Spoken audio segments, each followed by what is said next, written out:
Olá, pessoal! Estamos mais uma vez no Ar Direito, nosso podcast jurídico. Eu sou o Diego Machado, sou advogado e hoje eu estou aqui com meu sócio, o Dr. Maurício Coimbra. Olá, Dr. Maurício. Olá, doutor Diego, como está? Tudo ótimo. Então, Dr. Maurício, chamei aqui o senhor hoje para nós conversarmos um pouco sobre a questão do direito penal, né? O senhor como um criminalista com bastante experiência já na área, como o senhor enxerga hoje a presença do direito penal, ainda mais considerando a repercussão nas redes sociais? Então, o direito penal talvez seja, dentre todas as áreas do direito, a que mais repercute nas redes sociais, seja pela gravidade de determinados crimes, seja pelas pessoas que estão envolvidas. Então, essa discussão acaba se tornando natural no contexto das redes sociais, e isso, ao mesmo tempo que dá visibilidade para os casos criminais e para os debates no campo jurídico, isso pode, de alguma forma, influenciar nos julgamentos. Doutor, em questão de repercussão, como o senhor está falando, qual é a consequência que isso tem na aplicação do direito criminal? Por exemplo, o senhor atua num júri que muitas vezes tem bastante clamor social. Qual é a influência do clamor social em relação ao trabalho do tribunal do júri? Porque a gente sabe que o tribunal do júri por si só é um ato muito complexo, né? E um ato muito cansativo pro profissional do direito. Como isso influencia? Como o clamor social influencia dentro de um tribunal do júri? Então, na realidade, o correto é que os jurados, o promotor, os juízes, os advogados, eles atuem com base naquilo que está nos autos, né? Mas é muito difícil ou praticamente impossível dissociar, a depender do caso, dissociar o clamor social da prova dos autos. Então a gente tem que trabalhar com muita técnica, com muita tranquilidade e sempre tentando esclarecer, principalmente para os jurados que não são profissionais do direito, que portanto podem estar mais suscetíveis a essa influência do clamor social, que a prova é a que está nos autos e que o julgamento deve se dar de acordo com aquilo que determina a lei. E, na verdade, esse é o grande papel do advogado criminalista. Nem sempre nós vamos para o tribunal do júri para pedir absolvição. Às vezes nós vamos com uma tese de desclassificação, de afastamento da qualificadora, e para isso a acusação frequentemente vai se valer de argumentos como essa resposta que a sociedade quer para esse caso, mas nós temos que dizer para o jurado: não, vocês devem julgar de acordo com aquilo que a lei determina. Se esse caso não reúne os requisitos para configurar a qualificadora, nós não vamos reconhecer a qualificadora apenas porque vai ter como consequência uma pena mais grave. E esse é um ponto importante, doutor, porque hoje em dia nas redes sociais, com acesso à informação que as pessoas têm, você vê lá nos comentários da indignação das pessoas em relação ao fato de como os acusados são julgados e como é feito o cumprimento da pena do Brasil. Então, hoje em dia, as pessoas elas acabam até mesmo atacando o advogado que está ali exercendo o seu trabalho, né? Como que a gente pode classificar essa questão da gravidade do crime como crime hediondo? Então, primeiro, eu gostaria de fazer esse esclarecimento. A figura do advogado criminalista não se confunde com a figura do criminoso. O advogado não está lá para defender o crime. O advogado está lá para defender os direitos do acusado. E todo acusado, seja ele inocente, seja ele culpado, tem direito à defesa, e mais do que isso. O julgamento não acontece sem que exista uma defesa para aquele indivíduo. Então, seja uma defesa particular, e se não houver advogado particular, a Defensoria Pública o fará. Então, o advogado ele vai trabalhar nesse tipo de caso, e nós temos a oportunidade de trabalhar com diversos casos de grande repercussão midiática. O advogado ele vai trabalhar de forma técnica, com lealdade dentro dos autos, e É isso que importa. É isso que importa. Então, não se pode confundir As figuras, as né? figuras, né? O advogado está lá licitamente fazendo o seu trabalho. E em relação aos crimes hediondos, você comentou, crime hediondo são aqueles crimes que o próprio legislador, a própria lei, entende que são crimes mais graves, mais reprováveis do que os crimes comuns. Então, seria como uma classificação dos crimes. Eu não posso colocar no mesmo cesto um homicídio qualificado e um contrabando de cigarro.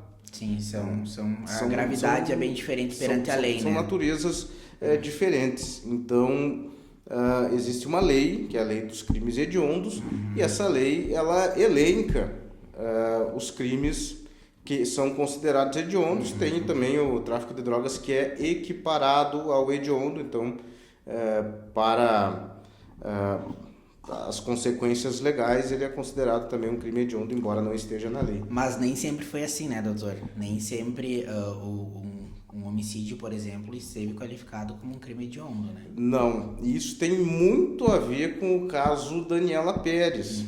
Tá? Até 1994, o homicídio qualificado, ele não era considerado um crime hediondo no Brasil, ele era um crime comum.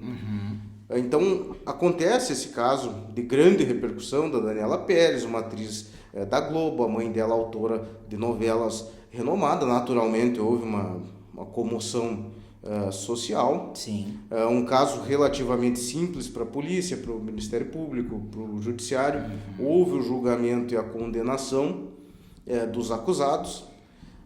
Só que não satisfeita com o quantum da pena, com a facilidade com que os criminosos tiveram a progressão de regime também, a Glória Pérez, que é mãe da Daniela Pérez, ela inicia um movimento de colher assinaturas e colhe mais de 1 milhão de assinaturas para que pudesse então propor um projeto de lei, que é a Lei Daniela Pérez, e que inclui o crime, dentre outros crimes, o crime de homicídio qualificado como um crime hediondo. E o que é um feito e tanto, né, doutor? Porque numa época em que não se tinha internet, em que não se tinha um meio de comunicação mais fácil, senão somente por revistas, e realmente a escrita ali, ela conseguir angariar todas essas assinaturas para alteração da lei, é um feito e tanto, né? Isso. A Constituição de 1988 já previa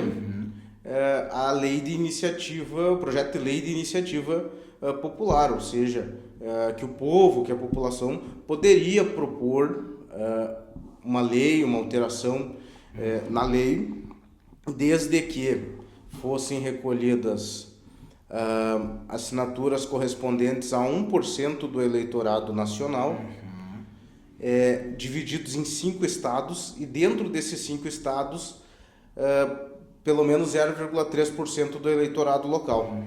Só fazendo um adendo aí ao pessoal que não tem conhecimento sobre esse caso, né? Eu vou meter bem diretamente aqui aos fatos, né, doutor? Para as pessoas conseguirem entender bem, porque se trata de um crime que já tem aí muitos anos, eu acho que 30 ou 40 anos já, então não é um crime que tem que ser esquecido, ele tem que ser lembrado até mesmo pelas alterações que a partir dele nós tivemos, né? Acho que muito da questão da gravidade de um crime de homicídio deve ser atribuído a esse crime, né? Lá em 28 de dezembro de 1992, a Daniela Pérez, que era uma atriz que na época tinha 22 anos, filha da autora a Glória Pérez, ela estava no auge da carreira dela, famosa no Brasil inteiro por conta de uma personagem de uma novela das 9, que na época era muito mais reportado no Brasil, com muita audiência. A Yasmin, o nome da personagem dela, da novela de Corpo e Alma, né? Ela foi assassinada a facadas na Barra da Tijuca, no Rio de Janeiro, e os responsáveis pelo assassinato dela foram o Guilherme de Pádua, que era colega de elenco dela e fazia um par romântico na época, e a esposa desse rapaz, o Guilherme de Pádua, a Paula Tomás, né? Então os dois eles foram condenados por homicídio qualificado. O Guilherme de Pádua cumpriu cerca de 1/3 da pena e foi solto lá em 1999. Ele faleceu agora em 2022, né? Depois, inclusive, do lançamento de um documentário que foi feito, Pacto Brutal, o nome dele, inclusive, é muito bom. E o que interessa, né, pro nosso tema aqui não é a condenação em si, mas é o que esse caso de fato provocou para a lei, né? Inclusive fica aí uma indicação, eu não sou da área criminal, mas eu sou muito adepto dos documentários criminais e realmente Pacto Brutal é um documentário muito, muito bom, muito completo, que tem aí a participação da Glória Pérez e também é focado diretamente nos autos do processo. Então isso faz toda a diferença até mesmo para ser contada a versão real das histórias, né? Mas, seguindo por esse ponto, Dr. Maurício, o que é, numa linguagem simples, para quem está nos assistindo, não é da área, ou também não é do ramo do direito, em linguagem simples, quais são as qualificadoras, o que se dá com motivo torpe, o recurso que impede aí a defesa da vítima, porque muito se tem nos julgamentos as pessoas batendo sobre esses pontos. E as pessoas falam, mas muitas vezes elas não entendem o que isso significa. O que seria isso, doutor? Então, inclusive eles foram condenados justamente por essas duas qualificadoras. Então, um homicídio qualificado pelo motivo torpe, que é o motivo pouco relevante, que é o motivo... eu diria que menor, né? Então, que no caso deles, especificamente, seriam ciúmes por espaço na novela, algo nesse sentido. Então, um motivo que, via de regra, não deveria culminar num homicídio. Esse é o motivo torpe.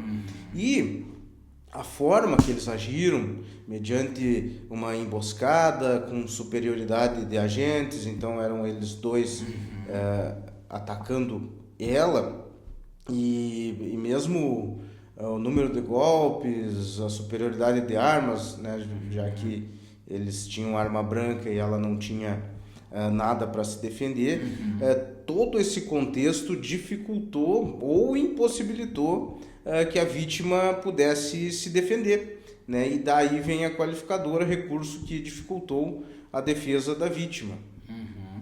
Bom, então, doutor, a partir desse crime que a gente teve, então, uma inovação na questão do entendimento da lei sobre essa questão do homicídio como sendo um crime hediondo, seria isso? Isso, mas é importante salientar que essa alteração promovida por iniciativa da Glória Pérez, em razão do assassinato da filha dela, não se aplicou aos assassinos da filha dela. Não retroagiu, isso, então. Porque a lei penal, quando ela é mais gravosa, quando ela é mais rigorosa com o réu, ela sempre vai se aplicar do momento que é publicada a lei em diante. Ela nunca retroage. Então, como os fatos foram anteriores, a lei mais rigorosa não se aplicou a eles. Apesar disso, ela foi um marco, então, pro direito penal, né, no Brasil. Pro direito penal, pro direito constitucional também, porque pôs à prova e demonstrou que a lei, o projeto de lei de iniciativa popular, ele é um instrumento real, ele é um instrumento palpável, obviamente, não para todo e qualquer caso, mas é possível, né, diante de um contexto social determinado, é possível o projeto de lei de iniciativa popular, e modificou o direito penal como um todo, tornou o homicídio um crime considerado mais grave do que já era na época. Inclusive, em um determinado momento após essa lei, a progressão de regime, depois nós vamos falar um pouco sobre a progressão de regime, a progressão de regime ela não existia nesse tipo de crime. Aí depois o STF reconheceu a inconstitucionalidade, e hoje o que se aplica é que a pessoa tem que cumprir 50% a 70% do crime, da pena em regime fechado. Doutor, seguindo essa conversa, as leis penais que nascem de uma comoção pública como essa, de um lado, elas são uma resposta para uma falha da legislação, digamos assim. Mas de outro lado, muitos juristas dizem que isso também é um pouco perigoso, porque trata de um direito penal por clamor. No seu ponto de vista, considerando o nosso Código Penal hoje, ainda existem muitas lacunas que precisam de alteração ou precisam de uma nova reformulação diante da realidade hoje, porque nós estamos falando de um Código Penal que ele já tem mais de 60 anos. Então, no seu ponto de vista, isso é algo que tem uma necessidade? Sim. A legislação no Brasil, especialmente, ela é aberta, então ela é suscetível a diversas modificações. Só que o nosso Código Penal, a base do nosso Código Penal é da década de 40. Então, a realidade social hoje, ela é diferente da realidade social da década de 40, ou seja, quase 100 anos atrás. Então, sim, eu acredito que nós precisamos de uma reforma ampla nas legislações penais para que se adequem à realidade do século XXI. E a gente fala isso por esse clamor social também, falando sobre a Daniela Pérez, que foi um caso que trouxe um marco para a legislação penal. Se a gente está falando de 30, 40 anos atrás, né, onde já se tinha um clamor que era diferente, veio através de uma dor, porque antes da Daniela Pérez, a gente sabe que existiam outras e ainda existem milhares de mães que não tinham a visibilidade que a Glória Pérez tinha. Então isso, de certa forma, o clamor social a Glória usou de uma forma muito feliz e de uma forma não egoísta também, para que pudesse ter uma alteração na lei penal em relação a isso, tamanha a crueldade que foi feita com a filha dela. Mas isso é uma consequência da visibilidade que ela também tinha na época, né? E hoje a gente tem tantos casos que surgem e que também ficam presos em certas brechas, né, da legislação no sentido de cumprimento de pena, porque é o que a gente vê que com a informação, com as redes sociais, as pessoas ficam mais indignadas. No Brasil, se fosse nos Estados Unidos, essa pessoa já estava condenada à morte. Então, esse é o tipo de argumento que a gente mais vê, né, doutor? Sim. Como que funciona no Brasil? As penas, elas são cumpridas de um modo progressivo. Então, se você for condenado, o juiz vai fixar na sentença condenatória o regime inicial para o cumprimento de pena. Existem 3 regimes para cumprimento de pena no Brasil: fechado, semiaberto e aberto. Regime fechado é o mais gravoso de todos, é cumprido em presídios, em penitenciárias, enfim, com uma restrição muito grande de direitos, uma restrição muito grande de liberdade. Aí depois, preenchendo o requisito temporal, que aí vai variar de acordo com a reincidência do indivíduo, de acordo com o crime que foi cometido. Aí a pessoa ia apresentando um bom comportamento, né? Agora o pacote anticrime de 2019 exige também o exame criminológico, que nada mais é do que uma avaliação psicológica do apenado. Essa pessoa vai progredir de regime, né, tendo tudo favorável. Aí ela vai passar para o semiaberto. No semiaberto ela tem direito a trabalho externo, ou seja, ela sai para trabalhar, retorna. Ela tem direito a saídas temporárias, a depender da situação. A lei de 2024 restringiu um pouco a questão de saída temporária para visita familiar, mas ainda vai ter direito a saída temporária para estudos, por exemplo. Então já é um regime que tem maiores benesses, né? Principalmente a possibilidade de trabalhar externamente, obviamente mediante fiscalização, obviamente mediante autorização judicial, mas é um nível menor de restrição. Por fim, o regime aberto. O regime aberto, ele via de regra, deveria ser cumprido em estabelecimentos chamados casa de albergado. Esses estabelecimentos não existem no Brasil. Então, o que acontece? Os juízos acabam concedendo a prisão domiciliar em monitoramento eletrônico. Vai ter, via de regra, os direitos que já tinha no semiaberto, então trabalho externo, enfim, direito à visita, né, receber visita, perdão, mas com monitoramento eletrônico, ou se houvesse a casa do albergado, né, esse estabelecimento, na verdade, se caracterizaria por não ter vigilância contínua, né, e por ser regular pela própria disciplina do apenado. Então, presume-se que, chegando nessa etapa, o apenado já reuniria condições de Estar ressocializado. Estar praticamente ressocializado. Por fim, né, se não houver nenhuma intercorrência, porque o que acontece? Se a pessoa apresentar mau comportamento, cometer algum crime dentro da cadeia, desrespeitar os policiais penais, algo nesse sentido, ou desrespeitar os outros apenados também, essa pessoa vai responder por uma falta grave e, se vier a ser condenado, vai regredir de regime. Então, como tem a possibilidade de progressão, tem a possibilidade de regressão de regime, se reconhecida a falta de natureza grave, né? E regredindo de regime, então voltaria do aberto para o semiaberto ou do semiaberto para o fechado. Mas se a pessoa cumprir rigorosamente as determinações legais, ela vai ter direito, em determinado momento, também a fração a ser calculada dependendo da reincidência, dependendo da natureza do crime, ao livramento condicional, que aí sim ela realmente é como se estivesse livre, desde que não cometa novos crimes. Daí ela perderia o direito ao livramento condicional. Doutor, então fica aqui, né, que conversado o entendimento de que o direito ele não é uma técnica fria, né? Ele responde à dor real das pessoas e da sociedade, seja para o bem quanto para o mal. E o caso da Daniela Pérez, como a gente falou, foi um capítulo permanente aí que ficou marcado na lei, né?